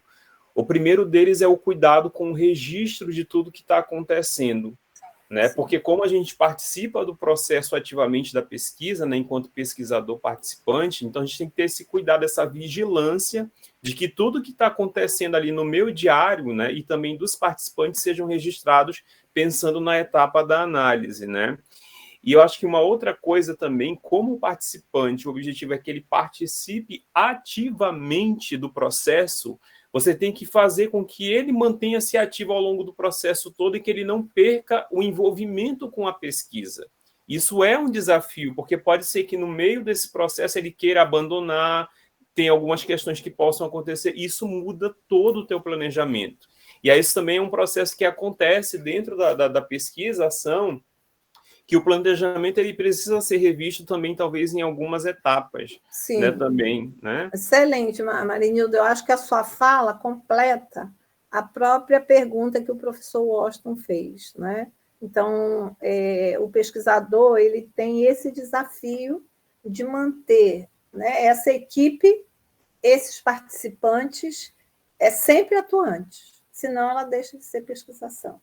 Tá bem? A Marinildo trabalhou na pesquisação com design thinking, né, Marinildo? Eu acho que vale a pena também dar uma olhada de como ele articulou as fases da pesquisação no design thinking, que foi um trabalho também fantástico nessa perspectiva de trabalhar com pesquisação. Mas eu tenho uma pergunta, professora, tá? É o seguinte, né? A gente está vendo mais aí a questão dos espaços não formais para o ensino das ciências. Sim. Me interessou muitas perspectivas quando a senhora colocou isso como uma estratégia dentro da pesquisação. E é uma pergunta bem introdutória, mas acho que também basilar, né? Essa pergunta que o professor Washington fez. Quando a gente vai trabalhar com espaços não formais, né? Eu quero trabalhar com espaços não formais. Por onde eu começo? Né? Por onde eu começo? E, ao mesmo tempo, que cuidados, que vigilâncias eu tenho que ter dentro desse processo? Por exemplo, né? Às vezes a gente pensa que uma visita técnica eu estou trabalhando em espaço formal. E ele, na verdade, é só uma visita técnica. Sim. Eu tiro o meu aluno para levar para ele fazer uma aula ao ar livre. Eu apenas só tirei ele para ir para uma aula ao ar livre. Mas o que eu fiz para que, de fato, aquilo se tornasse um espaço formal? Onde é que está a questão do planejamento? Então, que cuidados que eu devo ter nesse sentido? Sim, ótimo, Marinildo. Porque a gente falou dos espaços não formais institucionalizados, né? Tem os não institucionalizados, como você falou, praças, lagoas, enfim. Mas a questão central desse ensino, olha lá, eu estou falando do ensino nesses espaços. Quando você vai, num trabalho formal, na sala de aula, desenvolver um conteúdo com os alunos, você planeja aquele conteúdo, você pesquisa as possibilidades de discutir aquele conteúdo com os alunos, você organiza slides, você organiza modelos, você organiza grupos. Quando você vai para um espaço não formal, entendendo que ele vai te ajudar a introduzir, desenvolver, avaliar, ou tudo isso no espaço não formal, a primeira questão, a literatura está bem clara quanto a isso, né? E a gente encontra nesse grupo de pesquisa, é você conhecer a potencialidade daquele espaço para o que você quer trabalhar. Entende? O que aquele espaço oferece para o trabalho. Então, eu problematizo a situação. Eu tenho uma questão de pergunta, eu tenho uma questão de pesquisa, uma pergunta de pesquisa, dependendo do que eu quero trabalhar. Vamos pensar aquele exemplo que eu dei das cadeias alimentares, não é? Vamos dizer, eu tenho isso. Esse espaço me favorece isso? Senão, eu vou fazer outra coisa nesse espaço, entende? Eu vou pegar esse espaço e ver o que esse espaço me favorece. Eu tenho um objetivo para um ensino, para um determinado conteúdo, e eu percebo que esse aqui, Recanto dos Inajás, lá, no parque, no Bosque da Ciência, esse espaço ele é fantástico para eu desenvolver conceitos, procedimentos e atitudes. Ou, se quiserem, para eu pensar na questão ontológica, epistemológica e metodológica, tá? Trazendo para nós na pesquisa, mas aquilo que eu quero desenvolver nos alunos, conceito, procedimento e atitude. Então, eu preciso conhecer esse espaço. Então, teve um trabalho antes. Tem um trabalho antes que eu faço quando eu vou para a sala de aula. Tem um trabalho antes que eu faço quando eu vou para os espaços. E isso está tão bem escrito nesse material, né, da Sônia Cláudia. Então, aí, a Marilda, conhecendo as potencialidades desse espaço, usando aquela perspectiva primeira do Andaluce, eu faço um planejamento. Eu proponho o planejamento. Agora, se eu não vou fazer pesquisação, eu proponho esse planejamento, convido os alunos, vamos lá, indico o que eles precisam olhar, eles não levam nada, não escrevem nada, não tem preparação. Se eu estou numa perspectiva de ensinar, independentemente se fosse pesquisação ou não, esse não seria um procedimento coerente com aquilo que a gente percebe nos estudos didáticos sobre planejamento. Mas, em particular, se eu estou fazendo uma pesquisação, eu preciso envolver o grupo, entende?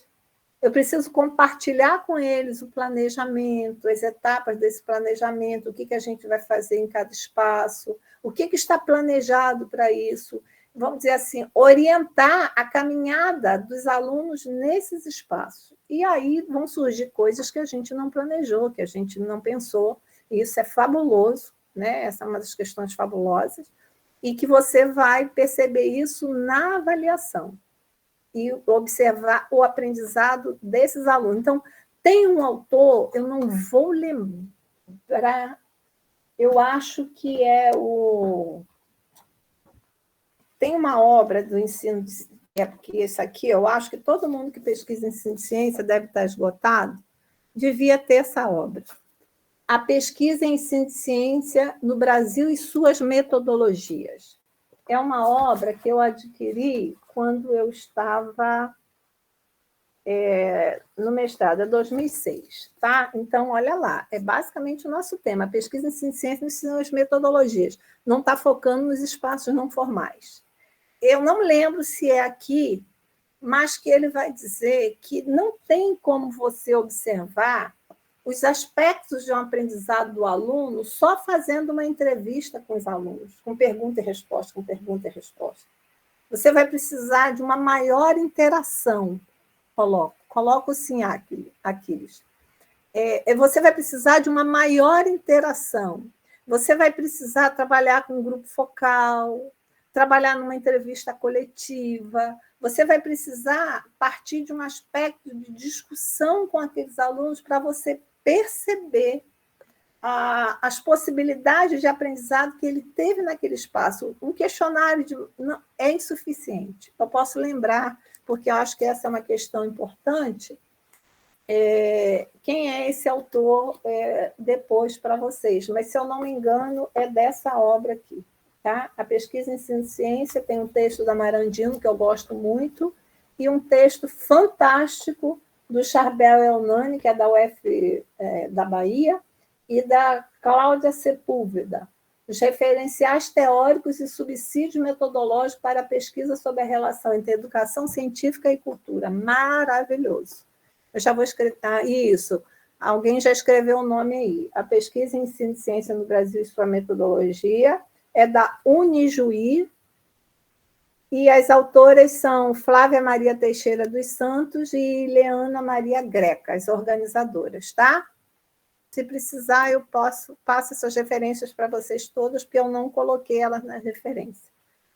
Tá, Marinildo? Então, não sei se eu respondi ou respondi, não é nem minha intenção, não, mas se eu já ajudei a você pensar sobre o que você me perguntou, tá?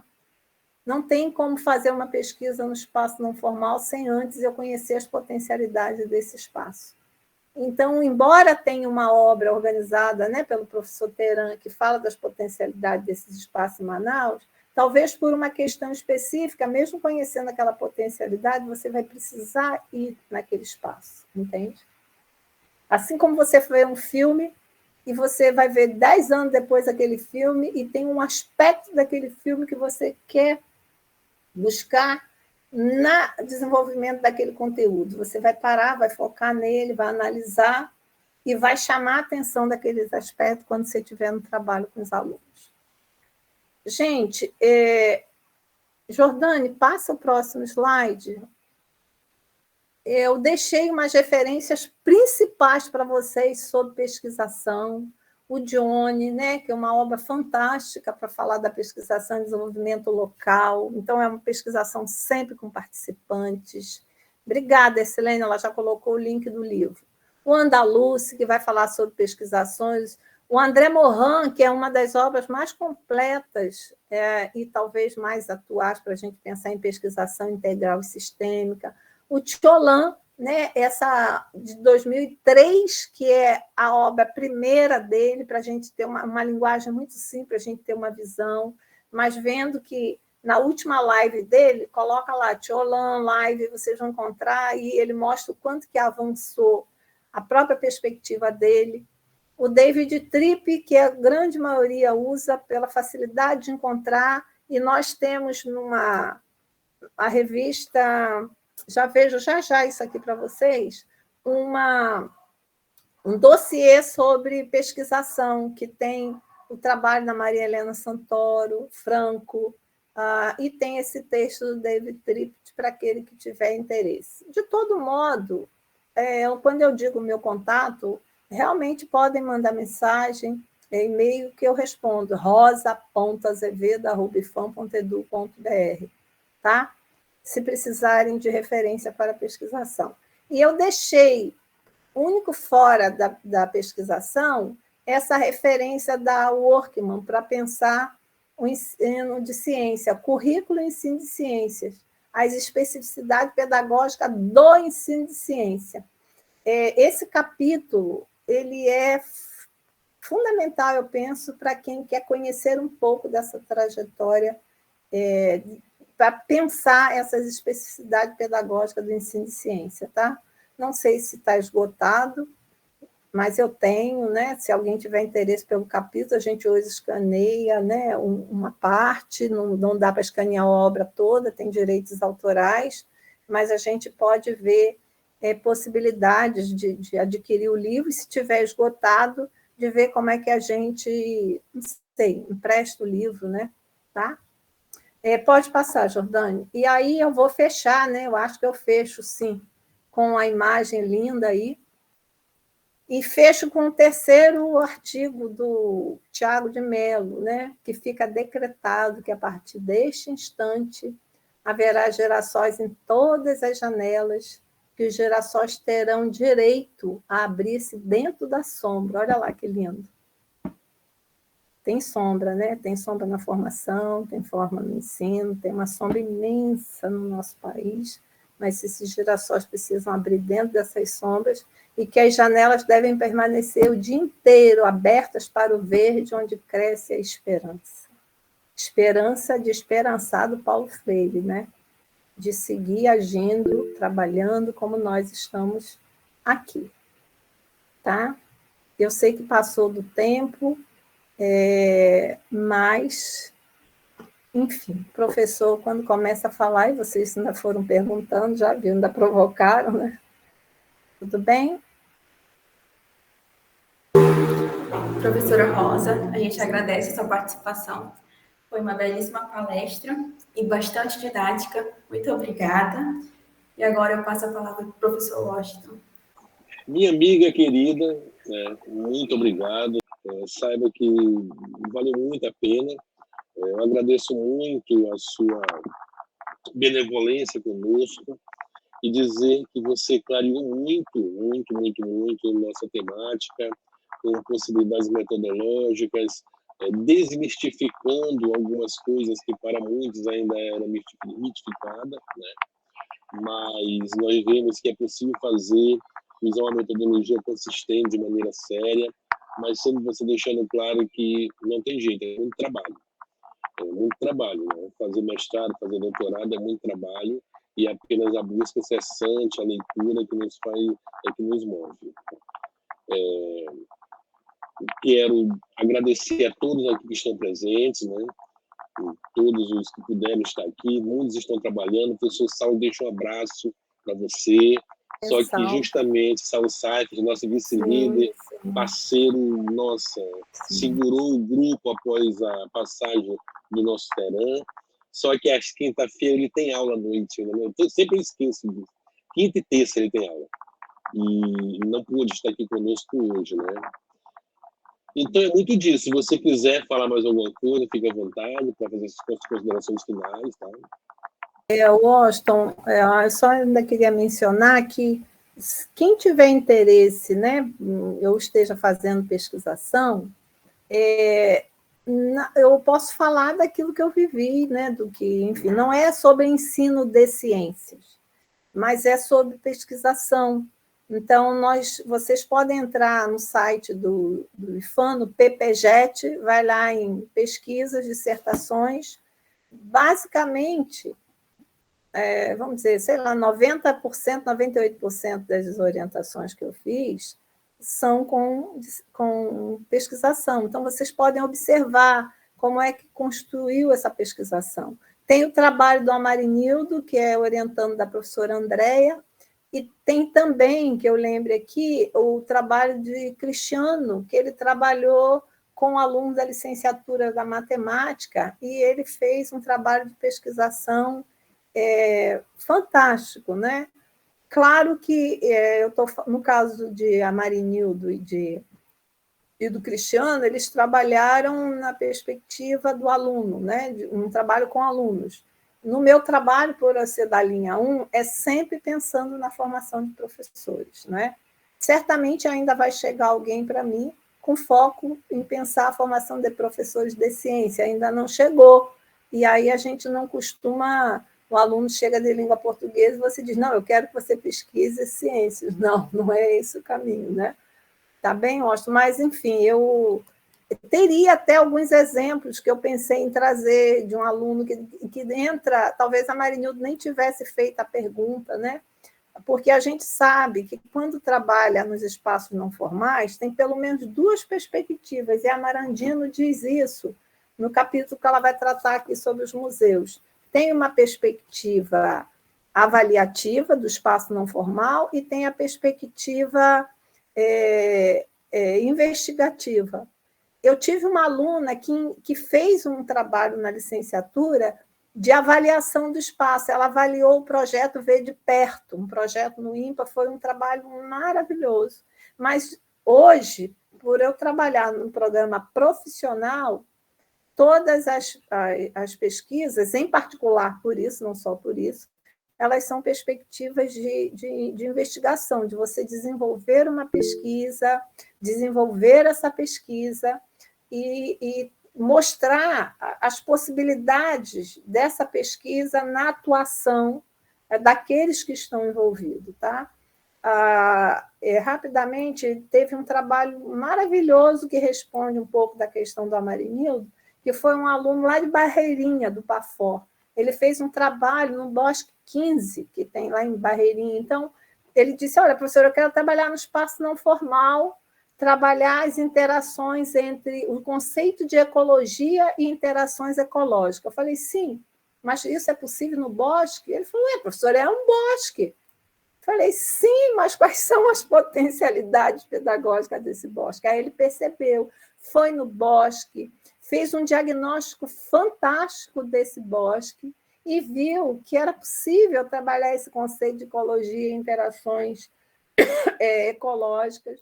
E ele fez um trabalho que ficou fantástico, fazendo um diagnóstico, um planejamento com os alunos, implementou e avaliou. Então, o primeiro passo foi isso. Então, é isso, gente. Eu desejo aí muito sucesso nas pesquisas de vocês, mas aqueles que estão pesquisando ensino de ciência em espaços não formais não podem perder de vista, eu digo assim categoricamente que não podem, a formação desse professor que vai trabalhar no espaço, claro que mesmo assim não sendo a temática, e a pesquisação realmente por articular, né?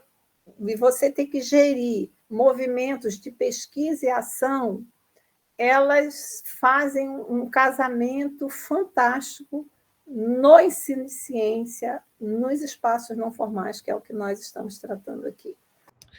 Maravilha, Rosa. Né? Como eu falei mais uma vez, obrigado.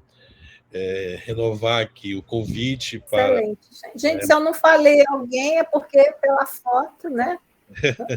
Desculpa. Obrigada, Oscar, pelo convite. Viu? Prazer estar aqui com você. Pela Rosa, né? Então, aí, fica renovado o convite. Nós fazemos sempre as nossas palestras de maneira virtual ainda, mas, como eu falei, vamos agora em dezembro voltar presencial. Aí nós vamos sempre deixar nas redes sociais, né, para quem não for do nosso grupo, o convite, o local, o horário, para fazer essa grande confraternização, esse partilhamento de conhecimento. E assim nós nos despedimos, né? Deixar aqui também o nome do professor Saulo, nosso vice-líder, amigo querido, todos os membros que aqui estão presentes, todos aqueles que vieram pela fala da professora Rosa. Esse é o nosso GPCF. Tentamos sempre levar o legado do nosso inesquecível Augusto Teran e vamos sempre buscando o que é de melhor para contribuir com o ensino de ciências, com espaços não formais na Amazônia. Rosa, querida, gratidão. Você sabe que você pode contar comigo. Na próxima banca que eu vou estar organizando, eu quero você pessoalmente aqui em Manaus, não vai ser mais pitch, e vamos trocando essa ideia. Então é isso. Beijo no coração de todo mundo. Tá bom, gente? E até a próxima. Muito obrigado.